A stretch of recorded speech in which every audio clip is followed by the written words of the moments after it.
Shalom, saudara yang dikasihi Tuhan. Saya berdoa saudara dalam keadaan yang baik, diberkati Tuhan, dan penuh dengan ucapan syukur.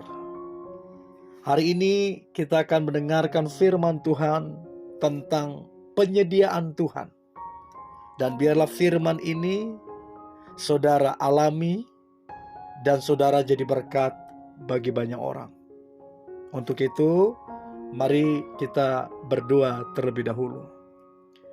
Terima kasih Tuhan Yesus atas anugerah Tuhan, sehingga kami ada sampai hari ini dalam keadaan yang baik. Itu semua karena anugerah Tuhan, berkat Tuhan, kasih sayang Tuhan buat kami. Biarlah kami mengerti apa yang coba kami akan dengar tentang firman Tuhan ini, dan kami mengalaminya. Urapi kami semua. Dalam nama Tuhan Yesus, kami berdoa dan mengucap syukur. Amin. Kejadian pasal 2, ayat 8 sampai ayat yang ke-10 dan ayat yang ke-15. Kejadian pasal 2 ayat 8 sampai 10 dan 15. Demikian firman Tuhan. Selanjutnya Tuhan Allah membuat taman di Eden, di sebelah timur. Disitulah ditempatkannya manusia yang dibentuknya itu. Lalu Tuhan Allah menumbuhkan berbagai pohon dari bumi yang menarik dan yang baik untuk dimakan buahnya. Dan pohon kehidupan ada di tengah-tengah taman itu, serta pohon pengetahuan tentang yang baik dan yang jahat. Ada suatu sungai mengalir dari Eden untuk membasahi taman itu. Dan dari situ sungai itu terbagi menjadi 4 cabang. Ayat 15. Tuhan Allah mengambil manusia itu dan menempatkannya dalam taman Eden untuk mengusahakan dan memelihara taman itu. Saudara, kalau kita perhatikan dengan seksama, kenapa manusia diciptakan Tuhan di hari yang terakhir? Saya percaya Tuhan sudah mengatur semua dengan baik. Tuhan ciptakan dulu langit, bumi, pohon, air, gelap, terang. Segala sesuatu diciptakan Tuhan. Dan firman Tuhan berkata bahwa semua itu baik yang dikerjakan, yang diciptakan Tuhan. Setelah semua itu jadi, lalu manusia ditempatkan di tempat yang terbaik.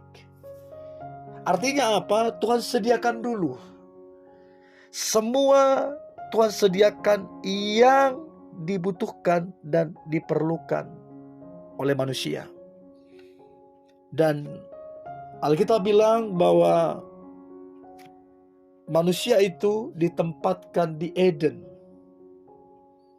Eden artinya the presence of God, hadirat Tuhan. Jadi manusia tidak sembarang ditempatkan, tidak sembarang diletakkan. Manusia ditempatkan Tuhan di tempat yang terbaik, yaitu di dalam hadiratnya.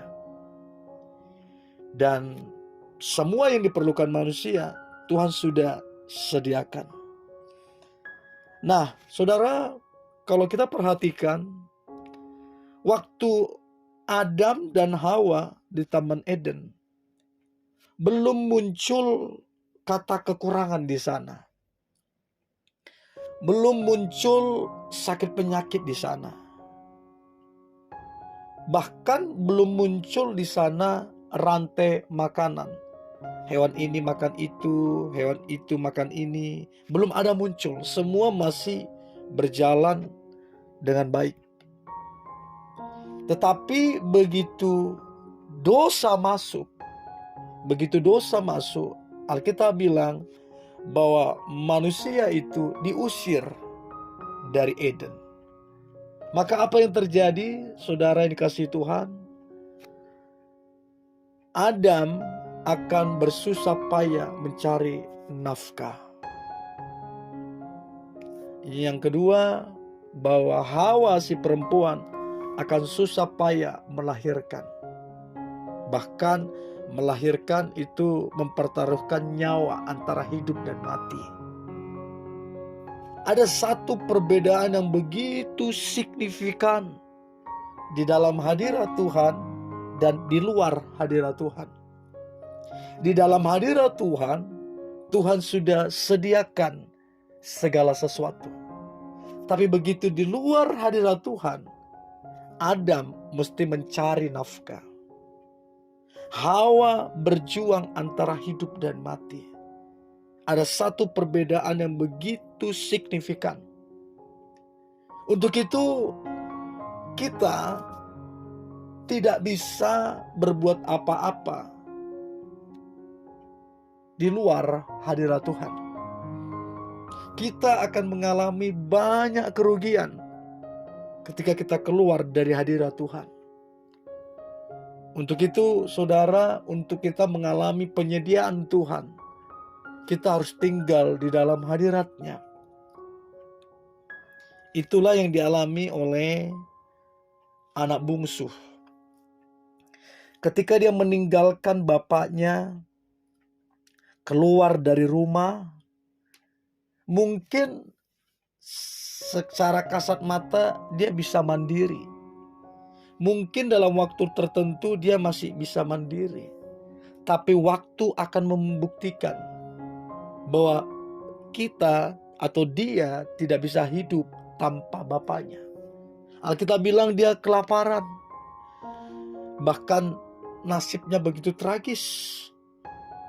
Dan dia ingat di rumah bapaknya berkelimpahan makan dan minum, dan dia kembali kepada bapaknya. Dan waktu dia kembali kepada bapaknya, maka apa yang Alkitab katakan? Bapak itu berkata, buatkan pesta untuk anak saya. Bicara tentang pesta berarti bicara tentang penyediaan. Segala sesuatu disediakan di situ, makan, minum, semua yang terbaik. Si anak ketika kembali kepada bapaknya mengalami penyediaan dari bapak. Tapi ketika dia jauh, dia mengalami kerugian yang besar. Dan untuk kita mengalami penyediaan Tuhan, tidak ada cara lain selain kita tinggal dalam hadirat Tuhan. Dan saya berdoa setiap saudara yang mendengarkan ini, engkau akan mengalami penyediaan Tuhan yang berlimpah. Bukan cuma berlimpah untuk hidupmu, tapi berlimpah juga untuk orang lain.